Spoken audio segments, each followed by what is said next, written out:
Eh, bueno, pues felicito como siempre a este foro pues de la complejidad. Sin embargo, yo pienso que todavía en los aspectos de los estudios sociales, culturales, del análisis social de las carreras humanísticas, todavía permea las ideas funcionalistas, ¿no? Y eso no ayuda, no colabora a entender una complejidad muy interesante. La ausencia de teorías críticas, las explicaciones de conflictos, de luchas, de los movimientos, y no como modas, sino como cosas que se están revelando ante ciertos sistemas, ante ciertas cuestiones, principalmente con el neoliberalismo, ¿no? Están las interpretaciones distintas de significado, pues sí, hacemos los mapas de qué es lo que ha pasado y todo lo demás, pero ¿dónde está esa arena de combate simbólico? ¿Dónde se está dando? ¿Cómo se da? ¿Cómo se interpreta? ¿No? Las interpretaciones distintas de los cruces, las posiciones y las posturas, porque por ejemplo, hace rato vimos en ciencia y como si hubiera una forma de hacer ciencia, la única forma de hacer ciencia que tiene que ver con el estatus o con la nobleza de Estado y no con otras formas de respuesta de la comunidad científica ante los problemas. Entonces, es importante ya empezar a complejizar este tipo de estudios, ¿no? Las develaciones, las crisis ecológicas, las crisis económicas, las crisis culturales, las luchas, los desniveles de conflicto, las políticas científicas, como si nada más hubiera todo el tiempo una política científica y estuviera estática y no se estén dando cuenta las distintas orientaciones políticas que hay dentro de la política científica. Entonces, yo creo que ya es importante, ¿no? Empezar a ver las crisis ideológicas, este tipo de críticas, Así es que y pues le cedo indudablemente, el por ejemplo, micrófono, trabajar por también favor, los doctora. imaginarios. Muchas Eso es gracias. complejidad en ciencias Gracias, sociales. Ya. buenas tardes. Bueno, pues tengo el gusto de presentar a nuestros dos participantes que tienen una amplia trayectoria, dos grandes, que me llevaría toda la hora presentándolos, pero voy a ser muy breve por el tiempo.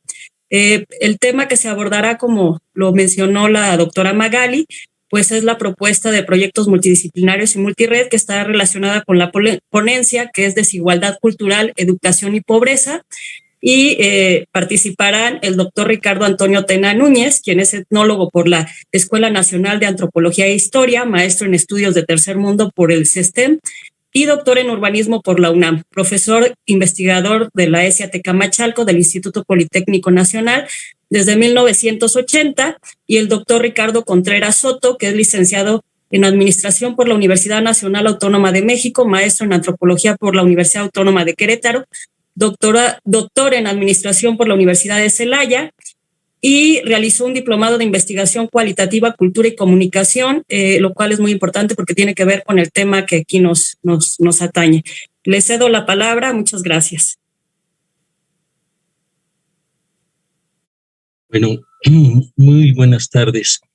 Le agradezco mucho a la doctora Baliña la presentación breve y puntual. Y ahorita vamos a entrar en tema.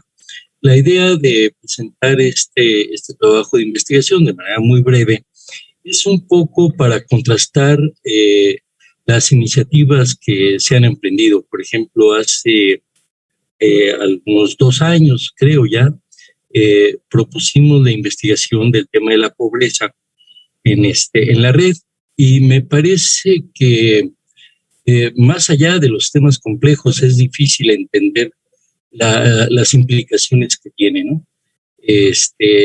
La cuestión de la pobreza, y sobre todo porque se desconsideran los elementos de la desigualdad, ¿no? O sea, si uno ve los temas asociados, por ejemplo, a la desigualdad económica, a la desigualdad social, a la desigualdad educativa, pues fácilmente se pueden abrir muchas sendas de investigación. Entonces, de aquí la propuesta de la presentación, lo podemos comentar al final, y le voy a ceder la palabra al doctor Ricardo Contreras, mi tocayo, para que vayamos avanzando en la presentación. Si quieres ir compartiendo la pantalla, por favor. Te agradezco mucho, ¿no?, la disposición para participar aquí con nosotros, con la red de sistemas complejos. Bueno, pues doy inicio, pues muchas gracias por participar. Ya ayer hicimos una serie de señalamientos, de reflexiones que es importante, de que la complejidad va más allá de la cuestión, de la cuestión nada más de la representación, ¿no? De los distintos modelos y de algunos comportamientos, de alguna forma fenomenológicos, y no estamos viendo cuestiones de profundidad. Entonces, lo que tratamos en lo sucesivo es un poquito más abordar el tema de la complejidad. Bueno, fíjense que hay un debate, bueno, no hay un debate. ¿Puedes ampliar la pantalla, Tocayo, de manera de presentación? Sí, claro, permítame tantito, nomás déjame. Espérame, no. Aquí está. Es que no me deja los indicadores, Tocayo, no me dejan. Hasta arriba en la línea roja del lado izquierdo. Ya, sí, tienes razón. Ok, ahí está. Ahí está. Bueno, pues fíjense que hay un debate, y es un debate interesante. Al principio era teológico y luego teleológico, que tiene que ver con referencia a la conciencia que tiene el universo y a la cuestión de la organización, del mismo, la autoorganización, que es de los temas de complejidad que hay, con referencia a la teoría de la complejidad, ¿no? Entonces, si la materia tuvo conciencia, si el universo tuvo conciencia, cuando los humanos tuvieron conciencia, cuando las sociedades, como países, como imperios mundo, tuvieron la conciencia, y cuando los grupos. Y esto es importante partir, pues, de los elementos de la conciencia como elementos importantes de reflexión que debemos de tener, con referencia sobre todo a los estudios sociales, culturales, a las cuestiones económicas, a las cuestiones administrativas. La parte de la conciencia es la parte fundamental, es el eje de la autorregulación, de la autoorganización, como propiedades emergentes que hay. Y bueno, que esto se había ya formulado, y no solamente por los teólogos o por los sino por muchos filósofos, e incluso Parin, alguien que ha estudiado la naturaleza y el cosmos, también se lo hicieron, ¿no? ¿En qué momento el universo tuvo la conciencia para empezar a regular o a participar en las acciones en la vida social? Bueno, aquí hay un dilema que es muy importante, que se va dando, que es entre no saber nada y tener idea o tener conocimiento parcial o más avanzado de lo que sucede con las cosas. Y en la nada está el vacío, y en la nada está la muerte, y en la nada está una ausencia, una carencia. Y este es un problema que se ha planteado de manera cultural, de manera social, y que muchos grupos y que muchos grupos sociales lo tienen. Generalmente se ve el debate de la pobreza y la desigualdad social, se acaba donde se acaba el dinero, y no. Ahora nos vamos a referir epistemológicamente a las cuestiones de cognición, a las cuestiones de ausencia, a las cuestiones de carencia de estas, sobre todo el conocimiento, que, bueno, en términos de Bourdieu es el capital cultural. Entonces hay una desigualdad cultural y hay una complejidad que tenemos que hacer en el pensar, en el sentir, en el actuar, y que ahorita nada más a veces le damos el peso a logos, y que es necesario esta triada, que no es solamente logos, sino también otra serie de cuestiones que se han venido replanteando en el pensar-sentir, que no pensamos y no rompemos con los sentimientos que nos genera esas sensaciones, y que también esas sensaciones juegan un papel importante en el pensar-sentir, que tienen que ver con nuestro medio, que tienen que ver con nuestra situación, que tienen que ver desde las cuestiones de crisis emocional hasta las cuestiones de inspiración o de lucha, que deben ser importantes en los trabajos que se deben de considerar, y sobre todo el actuar. Bueno, esta es una foto muy hermosa de mi hijo, que ahí está viendo una ceiba en la selva, y es importante saber cómo se interpreta y los niveles de interpretación. He visto y acabo de ver niveles de interpretación, pero están a un nivel, todavía hay mucho más profundidad con referencia a los temas. ¿Cómo identificamos las cosas que interpretamos? Esto es muy importante y es fundamental que tenemos que preguntarnos dentro de la teoría, pues, de la complejidad, ¿no? Porque muchas cosas que no vemos no las interpretamos y a veces no las vemos por ignorancia, no las vemos porque no las sabemos decodificar, tema que abordaré más adelante. Entonces, ¿cómo hablar de las cosas que no identificamos, que no sabemos? Y eso también para los grupos, pues sobre todo de la gente pobre, que es un universo de tantas cosas y pues obviamente no se habla, ¿no? No se habla de la termodinámica, no se hablan de muchos temas y están ausentes y es un problema, y es un problema social, no es un problema personal. ¿Con qué acervos interpretamos? Esta es otra pregunta que es muy importante.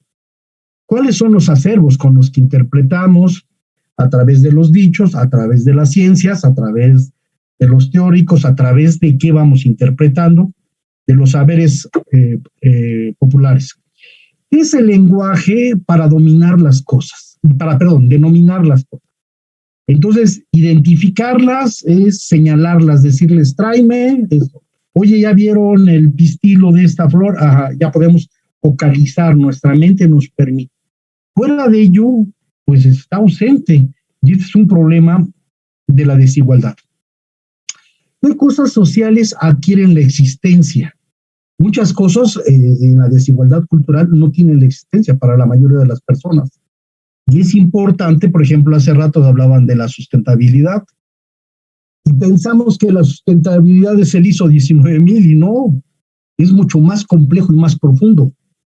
Bueno, ¿qué cosas grupales, culturales identificamos como grupos, como naciones, como personas, como grupos académicos? Entonces, hay una desigualdad cultural de entrada, porque hay un universo que es complejo, vasto, suficiente, amplio, que necesitamos, y esa complejidad tiene que ver de antemano con ese universo que es vasto, amplio, inmenso, y que tiene que ver con la parte ontológica, y que tiene que ver con las distintas formas que se dan los distintos objetos del universo. Y de antemano ahí, pues, hay todo un reto, claro, nosotros lo estamos viendo, no solamente la desigualdad, o la incognición como un reto más que como una ausencia, que es importante, como una invitación, como una práctica, y en esa teoría de la complejidad, pues también como un reto dentro de las ciencias sociales, abordar un tema mucho más complejo. Iremos esbozando y nos quedaremos en la situación de esbozo por las situaciones que el doctor Tenaya señaló. Bueno, está esta situación donde desde la impresencia o la ausencia o la carencia del lado derecho, hasta situaciones de procesos complejos, ¿no? Que se van dando en las materias, las estrellas. Ya había señalado a Boring, no soy astrónomo, no soy astrólogo, no soy geógrafo, no soy biólogo. Y ellos sí han visto no digo la evolución, sino los distintos cambios, también hay rupturas, por eso no hablo de evolución, al interno de las materias, que si las estrellas rojas generaron el chon, que es el carbono, el oxígeno, el nitrógeno, el hidrógeno, y cómo se vino complejizando y cómo se vino complementando y cómo se hicieron distintos nichos ecológicos. Bueno, esto es parte de la complejidad y que es importante de alguna manera, bueno, pues entender o por lo menos saber de cómo se van dando o cómo se van haciendo las cosas. Y la otra es la ausencia, la carencia, donde no está, donde no se está. Y no solamente, habíamos señalado, tiene que ver con las cosas. Y están las simnasis, las relaciones que se dan, ¿no? Las simnasis que tienen que ver fundamentalmente pues con este conjunto de relaciones que se van dando y que vamos encontrando cognitivamente, prácticamente, en las relaciones sociales de manera cultural. Y claro, este enfoque es de manera sociocultural, que vamos dando. Y bueno, pues nos encontramos a esta situación, ¿no?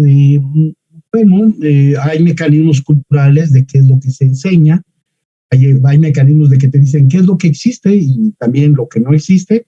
Puede haber desde censura, como también puede haber efectivamente un desconocimiento.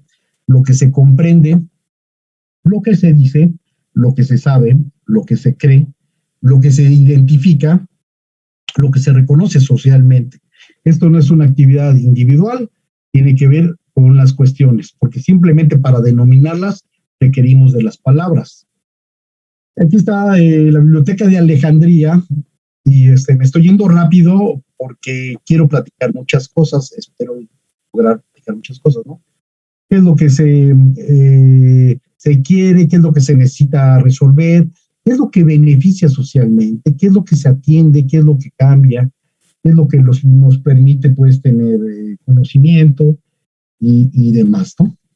Bueno, no ajeno a esto, ¿qué es lo que se valora socialmente?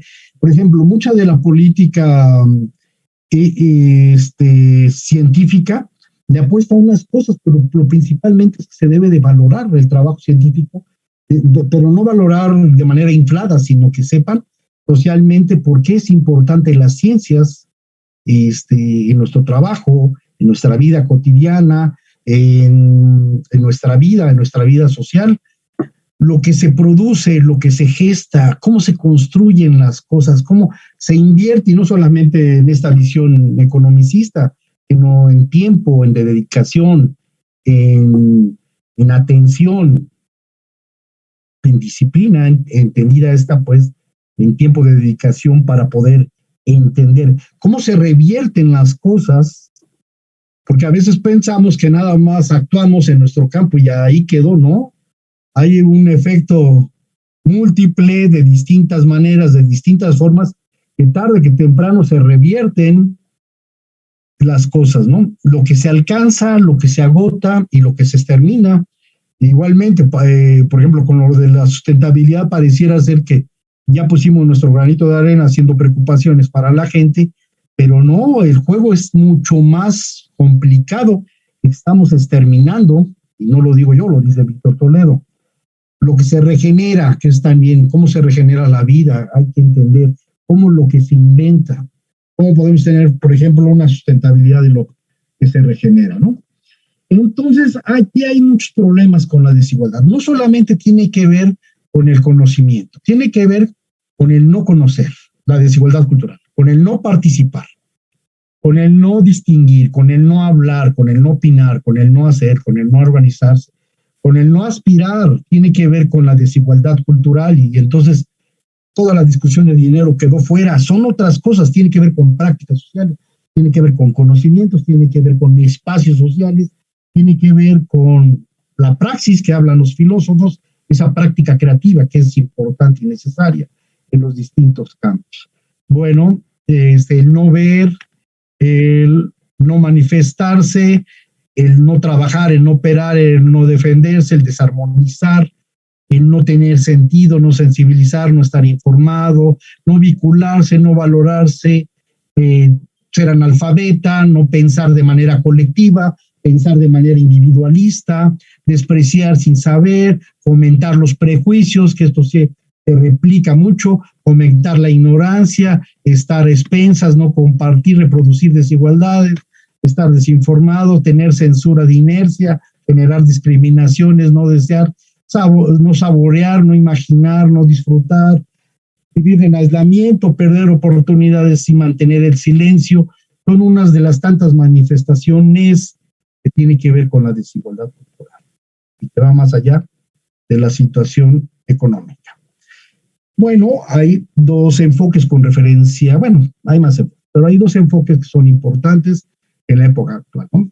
La educación bancaria, que es esta que criticaba Paulo Freire, que es así como cúmulo de información que debemos de tener y que ese conocimiento nos sirve pues para apantallar a la gente, para legitimar nuestras posiciones en un campo determinado como buenos investigadores, SNI 3, SNI 2, SNI 1. Y también hay otra cuestión que es, bueno, entonces esta cuestión donde nada más el conocimiento es como un recurso que se tiene que estar metiendo en el cochinito de la cabeza y que se tiene que meter y que ya acumulado, pues ya se pueden hacer cosas o se pueden pensar cosas. Esa es una visión muy capitalista, muy neoliberal que se tiene del conocimiento. La otra es la escolástica o la nueva escolástica que les gusta mucho al mundo académico, ¿no? Que les gusta mucho hacer anécdotas de que no, pues dijo A, que luego dijo B, que dijo C, que los ángeles tenían alas, pero los D dijeron que sí. Y hay retórica de este tipo o cronologías de este tipo de de situación y decimos que es ciencia. Eso no es ciencia, señores. Entonces, estamos hablando de un conocimiento práctico, claro, hay un sentido práctico, y Bourdieu lo establece como ese saber práctico atravesada por la historia, que está objetivada y está interiorizada, pero tiene que ver con nuestro hacer y no con el estatus del SNI 2 o 3. Hay una demanda muy fuerte sobre saber qué es lo que pasa con la verdad. Entonces, ¿qué pasa con el hambre? Brinca, o sea, decía Marx, salta a los ojos. Bueno, era un dicho muy popular en eso. Salta a los ojos que tenemos que tener una contestación, una respuesta como científicos ante los desaparecidos de Ayotzinapa, ante todos los problemas, y esta es una parte que es muy importante. Y la demanda de saber es una necesidad de existencia, no es nada más, es una medallita o es un punto del SNI. Es importante porque tenemos como socialmente responsable una responsabilidad como científicos ante la sociedad de qué es lo que tenemos que hacer, y una de nuestras cuestiones es dar a conocer pues lo que hemos encontrado. No voy a decir muy difícilmente la verdad, pero en términos, bueno, más modestos, lo que hemos encontrado, lo que se ha visto, lo que se necesita ante nuestra sociedad, ¿no? Bueno, hemos visto recientemente que hay todo un debate sobre, bueno, pues, sobre las dos culturas, ¿no? La conquista en México. Y fíjate qué lástima, porque son dos culturas, bueno, son dos culturas que sintetizan muchas culturas. Tanto la mesoamericana, que está la olmeca, la maya, la azteca, etcétera, la tolteca, y también pues la europea, que están las griegas, y también están las ambiciones. Y qué lástima que no fue pues una importancia de un diálogo de descubrimiento cultural, ¿sí? Y que se segmentó pues sobre todo con muchas acciones donde se negó la otra cultura, ¿no? León Portilla ya señalaba al respecto, mucho, y otros autores mucho al respecto de esto. Bueno, aquí hay algo que todavía nos reta como científicos, que es el caos destructivo. O sea, hay elementos que, aparte pues de que no valoramos y que no hemos podido valorar y que no hemos generado los canales suficientes como científicos para poder impulsar la investigación de manera mejor para nuestra sociedad, y no hemos entendido, sobre todo actualmente en estos debates que hay en la televisión, la política científica, que es muy importante, para dónde está orientado y a quién sirve. Entonces, es importante que nosotros tengamos, y esto lo digo autorreflexivamente como científico a los otros científicos compañeros, y que es necesario que también tengamos instrumentos críticos que permitan cuestionar nuestro trabajo científico y lo que hemos hecho como ciencia. Entonces está el manejo de las emociones, la ignorancia, los aparatos de Estado, las guerras sucias, las granjas de voz, los escándalos, y el escándalo que a veces distraen nuestra atención de qué es lo que está haciendo, y atrás de todo esto está la reproducción social, mantener un sistema, mantener al 1% de gente rica a nivel mundial, la banalización, la manipulación, el consumismo, el mercantilismo del saber.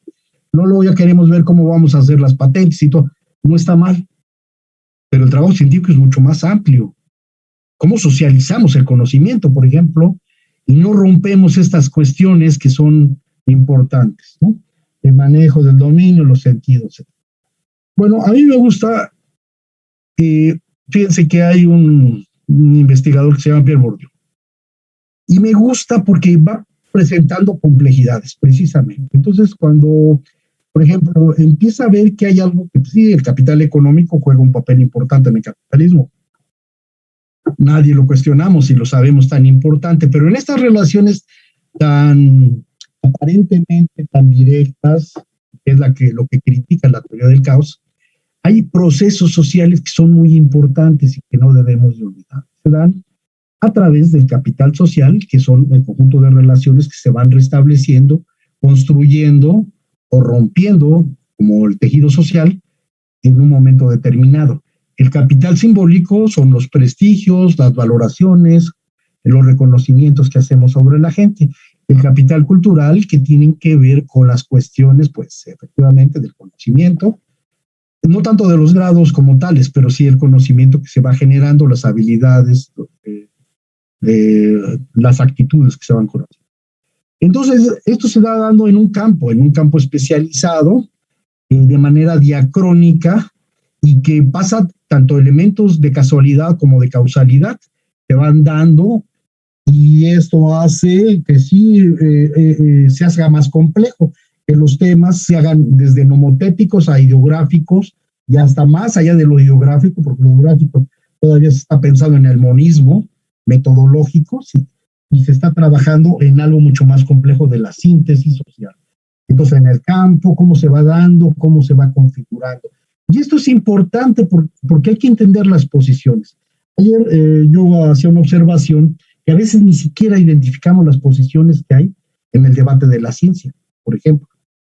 Y cuando digo esto, no es tanto que diga fulano de tal, sino quién representa a fulano de tal, qué representa a fulano de tal en el proyecto, por ejemplo, que se está gestando de la política científica social nueva que se está haciendo, y que esto es muy importante.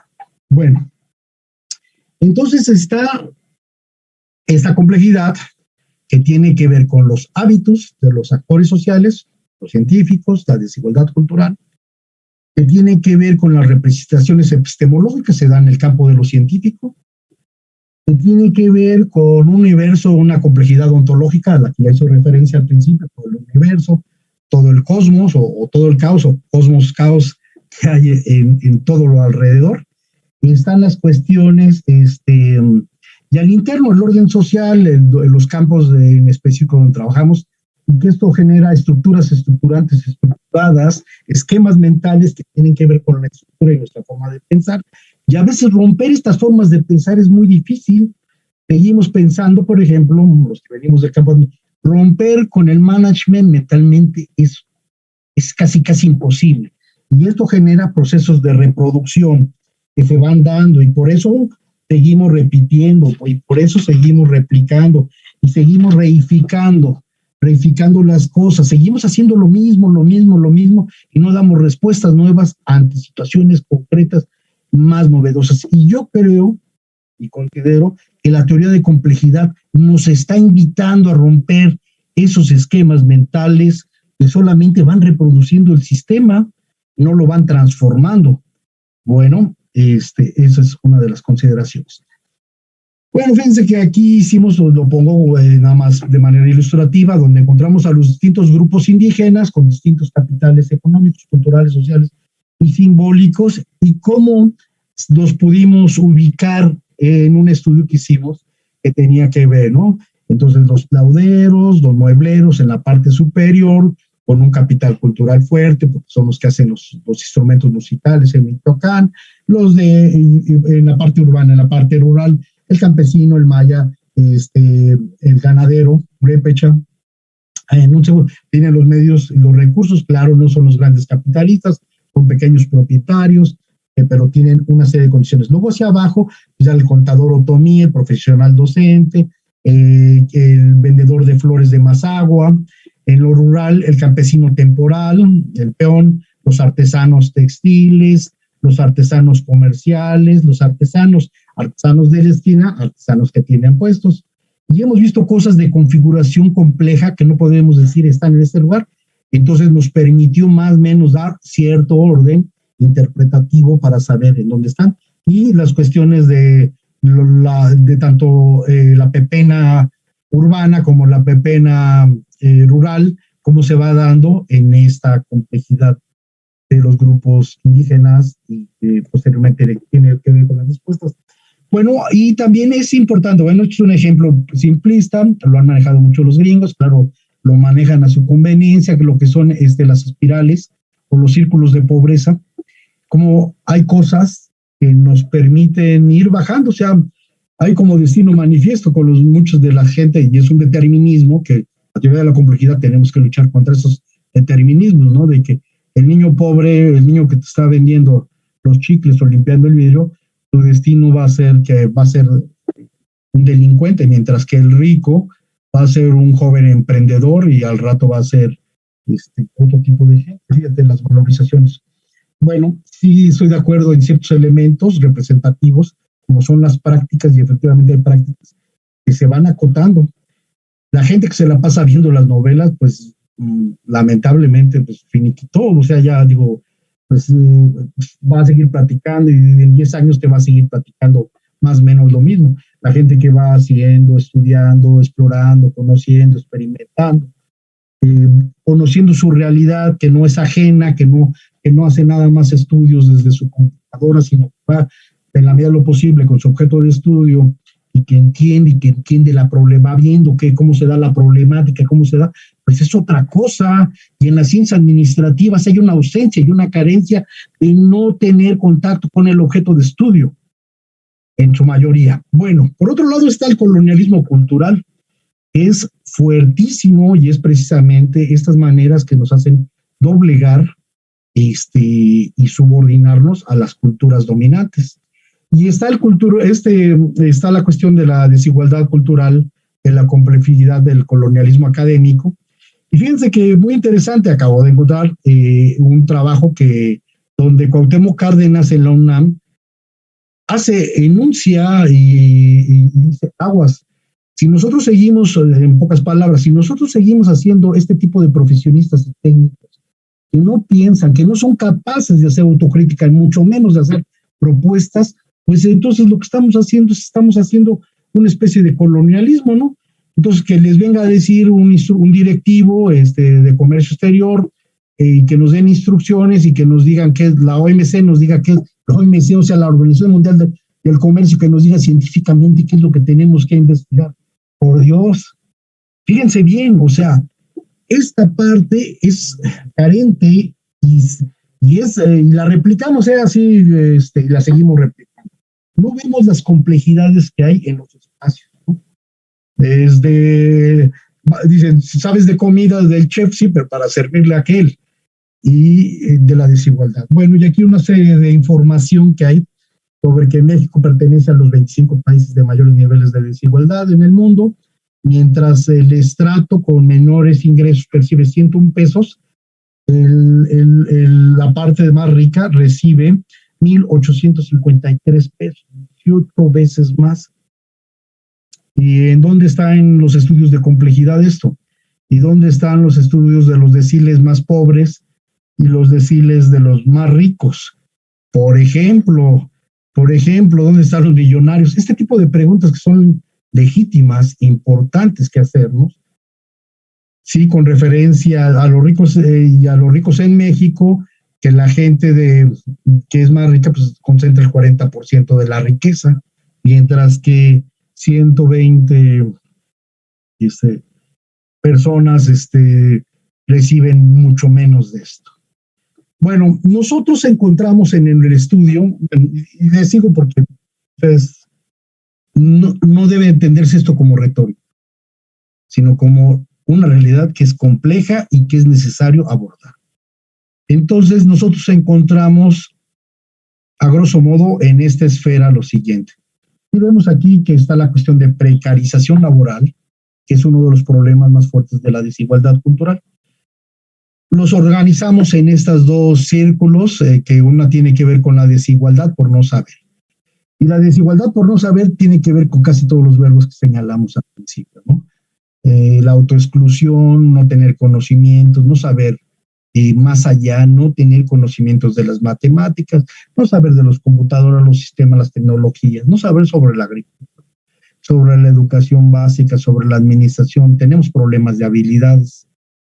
Y sobre la desigualdad educativa, pues hay problemas, se interrumpieron los estudios, un coito interrumpido ahí, o se interrumpe un proyecto, se pudieron ampliar los conocimientos, se quedó rezagado, no hay mejoras de calidad de vida, les hubiera gustado seguir estudiando, hay limitaciones para mejorar el empleo, hay brechas educativas entre padres e hijos, los padres se quedaron y los hijos a veces siguieron, y luego hay problemas de comunicación familiar. Todo eso pues tiene que ver con la desigualdad cultural, ¿no?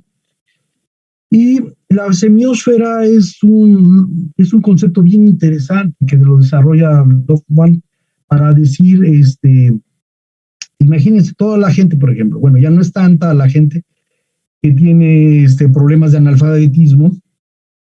Bueno, hay otro analfabetismo que es mucho más complejo, que es el analfabetismo funcional, donde hay un montón de incluso investigadores de todos niveles, hasta del SNI, que no leen, no saben qué pasa en su patria, no saben qué es lo que sucede en el campo de las ciencias, no saben. Bueno, pero me refiero aquí sobre todo a lo básico, ¿no? No saber, no leer, y no leer manuales, no leer cartas, no te ayuda.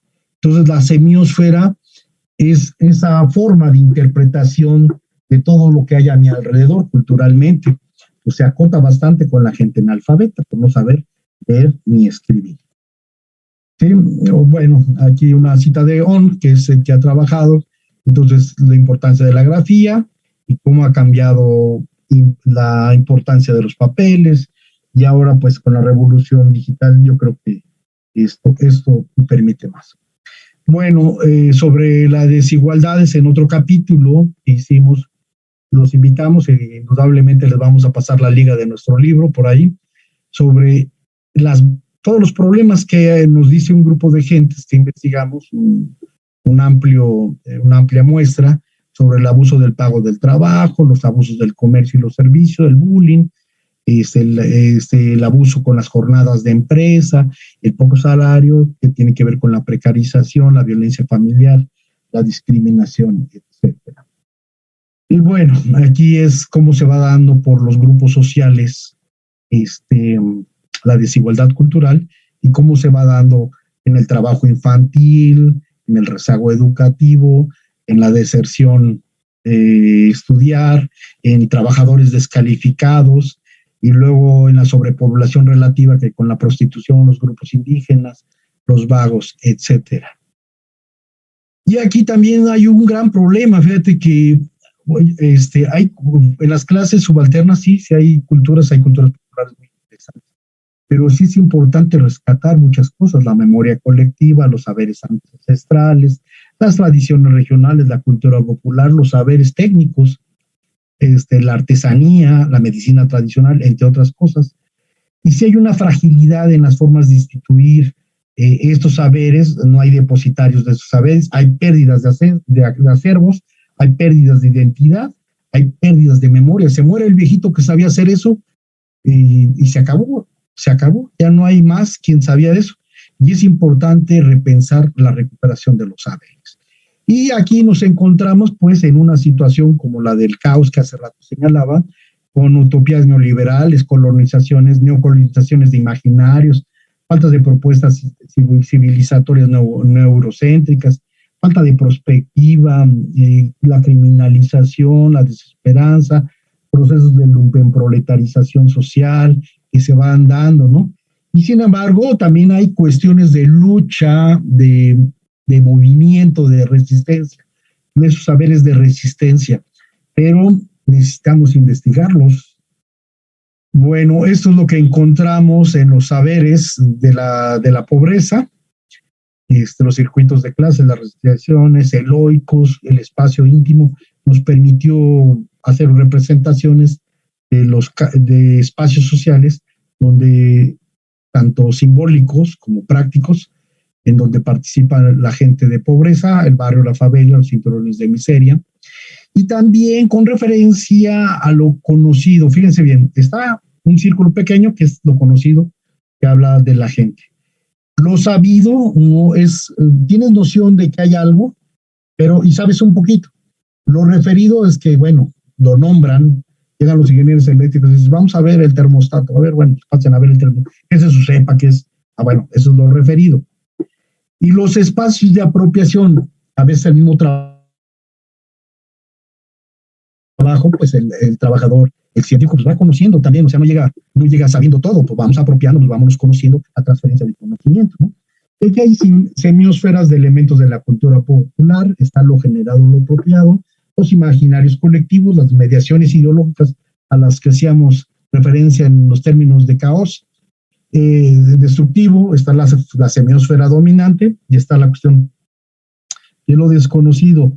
Y la parte de lo desconocido es amplia para la sociedad de México y para los grupos marginales, para los grupos de culturas subalternas mucho más.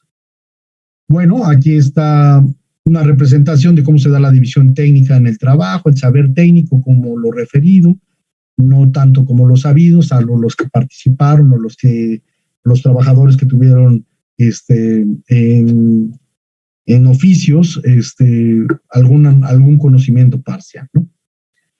Bueno, pues estamos ahora contra las nuevas luchas de la desigualdad cultural, que tiene que ver con el opinar, el distinguir, el hacer, el reconocer, afirmarse, aspirar, los derechos, los recursos, con reconocer las luchas de reivindicación, las luchas de liberación, las luchas de emancipación, las luchas de reafirmación, hablar, expresarse, cuidar, atender, colaborar, entender, exigir, moverse, trabajar, hablar, manifestarse, contribuir, con a las cuales la contribución científica, armonizar, vas a decir siempre lo mismo,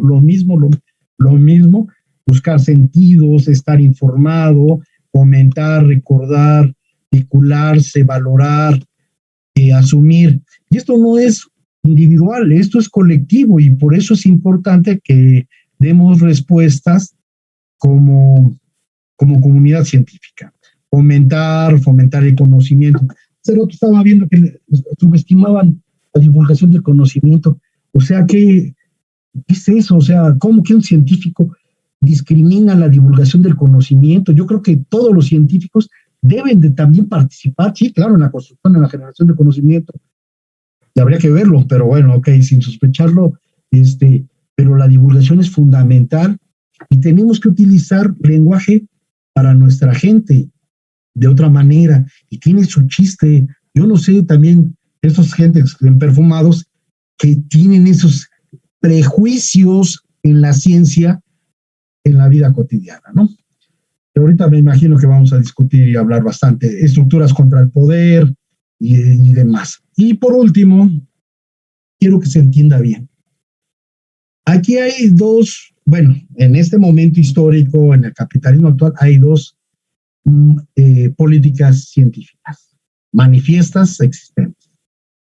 La política científica del neoliberalismo apuesta a la privatización del conocimiento, a la dependencia científica, como ya lo dijo Cárdenas, a los proyectos particulares, a la corrupción, como la gran estafa y etcétera, que ya saben a qué me estoy refiriendo, a los beneficios corporativos, a los programas de estímulos de la innovación, donde solamente se les daban a las empresas.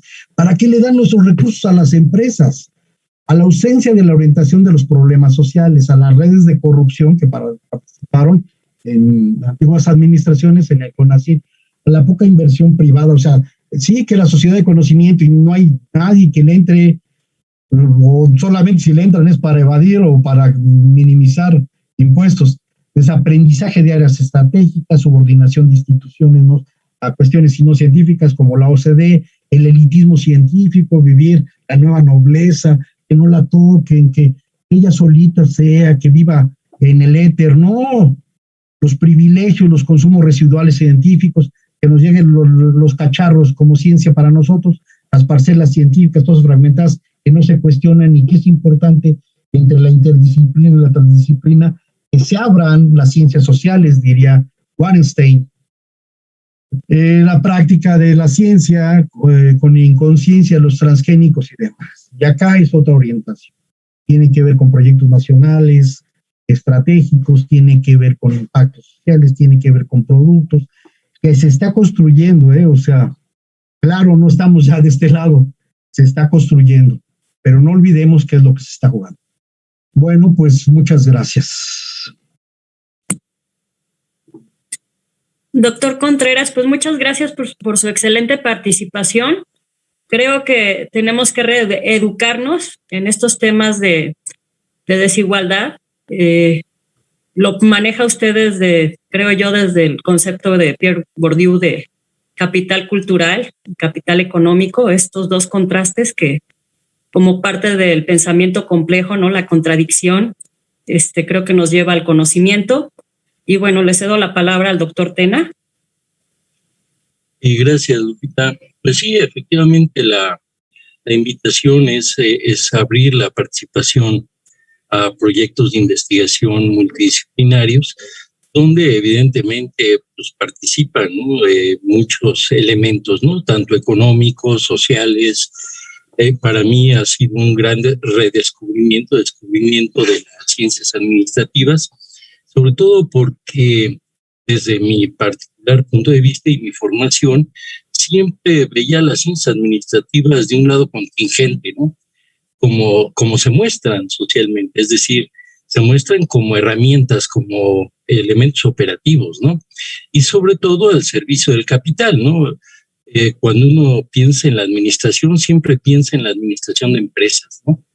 Pero cuando se abre, por ejemplo, todo el trabajo de Ricardo Contreras respecto de la administración social, ¿no? La organización de las pymes y MIPYMES, abre un campo impresionante, ¿no? Pero a partir de ahí, por ejemplo, la reflexión en términos de la administración pública, ¿no? Se dice muy poco, ¿no? O sea, no ha habido un trabajo de investigación sobre la administración pública de fondo que permita explicar cómo se reproduce la clase dominante a partir de la administración pública, ¿no? Y hablando, por ejemplo, del neoliberalismo, ¿no? Cómo se impuso todo esto en los gobiernos de todo el mundo y particularmente a América Latina, y las consecuencias que esto tiene, ¿no? Y que se están experimentando en la actualidad. Entonces, plantear el tema de la desigualdad cultural, pues nos abre, por ejemplo, muchos campos, ¿no? En términos de arquitectura y urbanismo, hemos trabajado aspectos relacionados con la vivienda rural, la vivienda urbana, de los sectores populares, los aspectos territoriales, y pienso que también incorporar todos los elementos asociados con la salud, asociados con la educación, pues llegan a ser fundamentales. Entonces, no abundo más, creo que ahí la liga que está subiendo Ricardo para la publicación del libro que hicimos sobre desigualdad cultural, pues puede abundar, ¿no? En documentar el tamaño de las muestras, ¿no? De todas las entrevistas, de todos los trabajos, ¿no? Y alentar, pues, a este intercambio de saberes, ¿no? De una manera, pues, mucho más productiva, que va mucho más allá de un análisis costo-beneficio o un análisis sobre las condiciones de la pobreza, ¿no? Que son muy simples, ¿no? En el sentido de analizar niveles de ingresos, etcétera, ¿no? Y sin analizar las causas, ¿no? Y sobre todo a partir de esta línea conductora que expresamos a partir de la desigualdad cultural. Entonces, bueno, yo lo dejaría ahí y daría pie si hay preguntas o comentarios al respecto de la presentación que acabamos de ver. Muchas gracias, doctor Tena. Pues si alguien quiere comentar y levantar la mano. Sí, el doctor Fernando Angulo, por favor. Bien, lamentablemente no pude oír la conferencia del doctor Contreras desde el principio, pero con lo que oí fue suficiente para volver a pensar en una idea que tuve yo la oportunidad, junto con el director general del POLI anterior, en una ocasión que nos concedió una entrevista la doctora Álvarez Bulla antes de tomar posesión, y entre otras cosas se hablaron de una lista de los problemas prioritarios que tendría que enfrentar y promover el CONACYT. Y cuando se presentó la lista, me di cuenta que en esa lista no aparecía lo que yo considero el problema principal de los otros problemas que generan los otros problemas de nuestro país. Y ese problema es el de que nunca hemos podido tener un sistema de educación básica de calidad. Al contrario, las sucesivas reformas educativas han ido quitándole virtudes al sistema educativo básico, o sea, primaria y secundaria, por ejemplo. Hoy en día, no sé si ustedes se han dado cuenta que en las primarias ya no se enseñan las tablas de multiplicar. Hay niños evidentemente talentosos que no se saben de memoria las tablas de multiplicar, como se hacía en los viejos tiempos, que se aprendían con la cancioncita de repetir las tablas de multiplicar. Y si exploramos el nivel educativo típico o medio de nuestros egresados de primaria y secundaria, en mi opinión, es muy pobre. Y de tal forma que cuando se presentan exámenes internacionales de conocimiento, nuestro país sale muy mal evaluado, tanto que el país prefiere ya no participar en esas evaluaciones. Bien,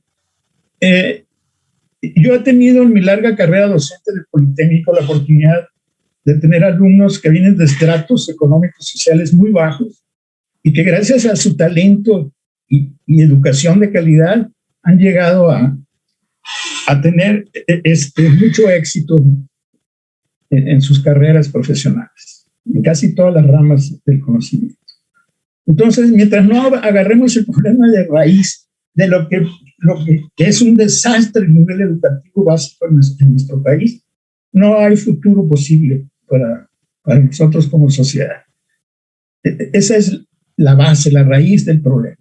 No tenemos un sistema educativo, ya no voy a decir de excelencia, de calidad razonable. Hay ejemplos mundiales donde el efecto de la calidad de la educación ha producido reacciones en cadena que han logrado que países como Corea del Sur hoy en día sean potencias científico-tecnológicas gracias a la inversión prioritaria y masiva en la educación de excelencia desde los niveles básicos. Si no se resuelve eso, todo lo demás va a ser pura palabrería. Y yo no creo que haya ciencia liberal y no liberal, y populista o no populista. La ciencia es la ciencia. Basta que revisemos la historia de la ciencia para ver múltiples ejemplos.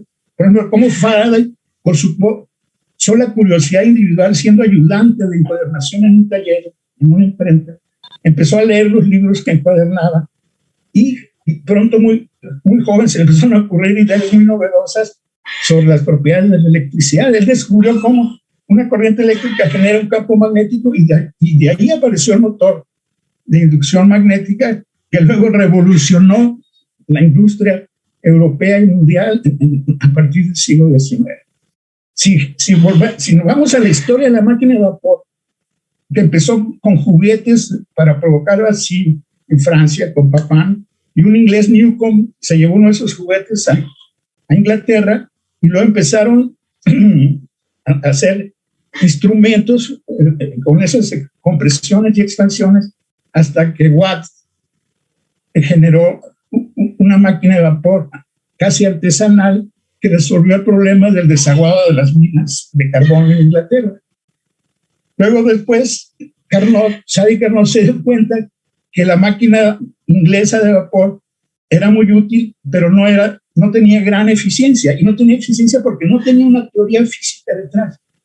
Carnot dijo, voy a hacer la teoría que le falta a la máquina de vapor, y en 1824 publicó el clásico libro sobre la potencia motriz del fuego, y de ahí generó toda la revolución industrial que le permitió a Inglaterra dominar comercialmente el mundo por mucho tiempo. Es decir, detrás de los inventos aplicados está el conocimiento básico, y detrás del conocimiento básico está la inteligencia de jóvenes que tuvieron la oportunidad de desarrollarse. Y aquí tenemos mucho talento desperdiciado y nos andamos perdiendo por las ramas, dejando sin tratar el problema fundamental, que es el de la educación básica de excelencia. Esa es mi idea general en estas cosas. Si nos vamos a ir hasta los griegos, y la ciencia y el conocimiento se empezó a desarrollar a base de la curiosidad innata del ser humano y sobre todo de los humanos más inteligentes. Ese es mi comentario. Gracias, doctor Angulo. Pues yo, de alguna manera, en razón de lo que usted comenta, de este problema de educación en el país que viene pues desde los primeros años de estudio, yo preguntaría, ¿cómo logramos lo contrario, ¿no? Desde este pensamiento complejo que nos habla de la contradicción. Abundancia y riqueza cultural, ¿no? O sea, mire, ¿cómo lo creamos en las escuelas? Doctora Baliñas, sí. Me gustaría también contar una anécdota muy emblemática. Cuando Roosevelt era presidente de los Estados Unidos, durante el desarrollo de la Segunda Guerra Mundial, mandó llamar a su asesor científico, Benny Bush, que era un químico muy destacado, y le dijo: oiga, doctor Bush, ¿cómo le hacemos para que esta efervescencia científico-tecnológica que estamos viviendo en estos años en Estados Unidos, gracias a la inmigración de científicos europeos, se quede ya establecida en nuestro país? Entonces Bush se juntó con un grupo de científicos para diseñar un plan que respondiera a la inquietud de Roosevelt. Roosevelt se murió antes de que el plan concluyera, pero el plan se lo ofrecieron a Truman, y finalmente quedó establecido y fue el nacimiento de la National Science Foundation en los Estados Unidos. Y la propuesta esquemáticamente presentada era que la ciencia aplicada la tenían que financiar las empresas privadas, pero la ciencia pura, que es la base finalmente del conocimiento, la tenía que financiar al Estado a través de apoyos a las universidades. Y esa receta, entre comillas, fue tan exitosa que hasta empresas privadas empezaron a contratar matemáticos puros y físicos teóricos. Es decir, ahí la historia está llena de ejemplos de éxito, de cómo avanzó rápidamente el conocimiento y por consecuencia las tecnologías también. Y aquí nunca hemos intentado practicar esos procesos. Entonces, yo no veo cómo vamos a salir del agujero si no nos centramos en la educación fundamental, en la básica y en niveles de alta calidad.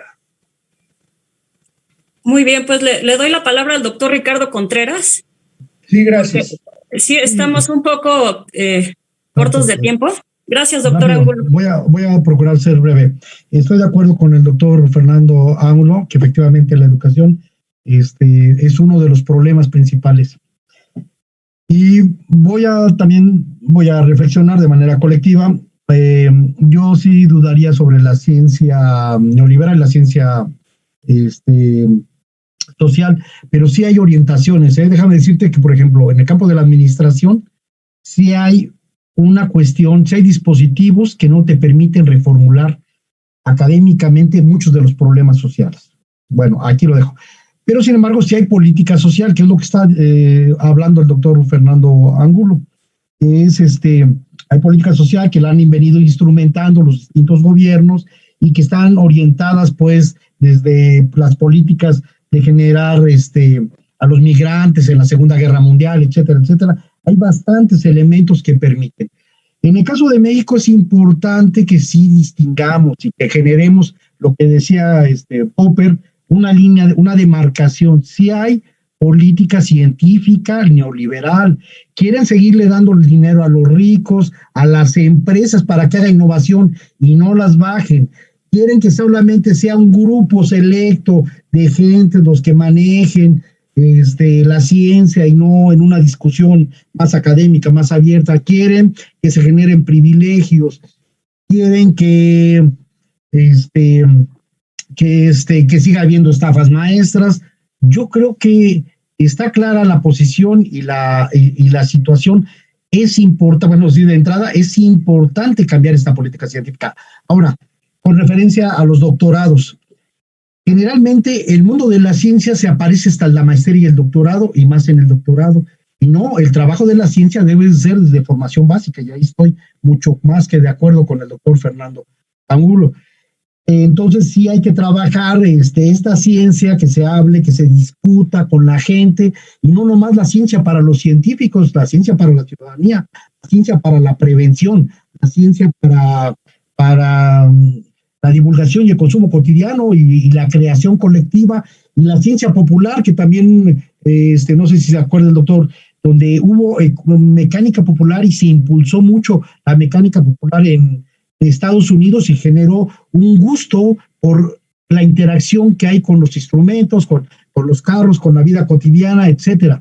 Entonces, yo creo que es socializar la ciencia. Bueno, gracias. Gracias, doctor Contreras. Pues le cedo la palabra al doctor Tena y si alguien más quiere hacer algún comentario, si levanta la mano, por favor. Ya para cerrar. Yo muy brevemente nada más comentar lo siguiente. Hay pues sí, hay un gran debate nacional ahorita respecto de la producción científica y el Politécnico pues no es ajeno.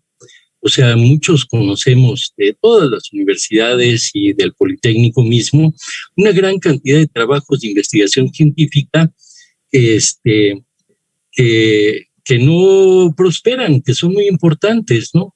Por ejemplo, la relación que tienen todos los estudios de sismicidad que hace el doctor Angulo, Fernando Angulo, con otros investigadores del Politécnico, pues es importantísimo, ¿no? ¿Cómo se relaciona eso con la desigualdad cultural? ¿Cómo se relacionan estos trabajos con la prevención integral del riesgo, por ejemplo, ¿no? Parecería ser como que los trabajos de unas décadas para acá empezaron a entrar en un terreno de competencia, ¿no? O sea, se dejó de oír la palabra, se ofrecen investigaciones, se ofrecen estudios de posgrado y se empezó a sustituir por la palabra, se ofertan como si fueran mercancías, ¿no? Entrar en el mercado, ¿no? Entonces, ¿a qué empresas o a qué dependencias les interesarían estos productos del conocimiento, ¿no? Y ahí hay un problema que, bueno, a lo mejor no interesa entrarle de lleno, pero sí ahí está presente, ¿no? Y la parte de la educación, yo creo que en los contextos históricos de nuestro país sí es muy importante, ¿no? El hecho de que se hayan abandonado materias importantes en educación primaria y que se haya entrado en un sistema de optimización de conocimientos, ¿no? Y que ahora no se mide el conocimiento a partir de ejercicios prácticos, por ejemplo, ¿no? Sino se mide a partir de ranking, ¿no? Que es una palabra propia de la administración. ¿Y cómo se crean los rankings o los rankings internacionales para saber en qué nivel de conocimiento estamos, ¿no? En lugar de ver las aplicaciones prácticas en las comunidades, ¿no? Y cómo se estimula, ¿no? Es esta condición que vivimos, ¿no? En todas las disciplinas, ¿no? En cada cajoncito, ¿no? En el urbanismo, por ejemplo, ¿no? Cómo el urbanismo está siendo enfocado. Ojalá los gobiernos, incluso los de izquierda, ¿no? Tomaran elementos como los que acaba de exponer el doctor José Luis Lee, ¿no? Para hacer una interpretación urbana distinta. Pero no, se llevan a cabo esquemas de interpretación territorial que tienen que ver con la eficiencia del valor del suelo, por ejemplo, ¿no? O la mercantilización, o las áreas no estigmatizadas. Bueno, ejemplos hay muchos. Yo creo que lo importante aquí es ver cómo nos podemos articular en una temática que nos involucre a todos, ¿no? Desde diferentes disciplinas, que podemos estar dando respuestas parciales, ¿no? Y abriendo preguntas, creo que es lo más importante, preguntas a problemas nodales, ¿no? Y me parece que este tema de la desigualdad cultural vinculado con la educación y vinculado con la pobreza puede ser un elemento articulador de temas, ¿no? Tanto de empresas, de micro, de pequeñas empresas, como de dinámicas sociales de integración barrial, ¿no? O comunitaria a nivel rural, ¿no? Entonces, yo lo dejaría aquí. Creo que la polémica es muy amplia y podemos seguirlo documentando, ¿no? Y sobre todo a partir de trabajos muy puntuales, ¿no? Gracias, Guadalupe, por tu coordinación. Muchas gracias, doctor Tena. Pues yo creo que lo dejaremos aquí porque sigue la otra mesa y venimos con un desplazamiento de 10 minutos. Entonces cerramos y muchas gracias a todos. Les dejamos la liga del libro para los que quieran. Doctora María Guadalupe. Gracias, sí, la comparten en el chat. Muchas gracias a todos. Gracias.